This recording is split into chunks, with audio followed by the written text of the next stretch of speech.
আসসালামু আলাইকুম। জেডএমকে construction and engineering এ সকলকে শুভেচ্ছা ও স্বাগতম। আমাদের একটি প্রজেক্টের গ্রুপ কাটিং চলমান রয়েছে। তো অত্যন্ত দুঃখের বিষয় যে এভাবে গ্রুপ কাটার পরেও, এত স্ট্রেট রাখার পরেও মালিক বলতেছেন যে আরো স্ট্রেট করে দেওয়ার জন্য, অর্থাৎ আরো সোজা করে দেওয়ার জন্য। তো এটা কি কোনো রকমে বাঁকা বোঝা যায়?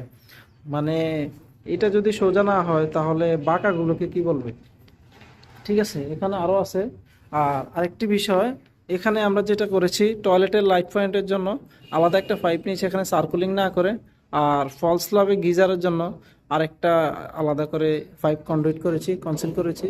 তো মালিক এখানেও একটু আহ, ত্রুটি ধরেছেন যে এখানে একটি পাইপ দিলে, হ্যাঁ, কতটা উপকার হতো বা ওনার লাভ হইতো, একটা পাইপ খরচ কম হইতো।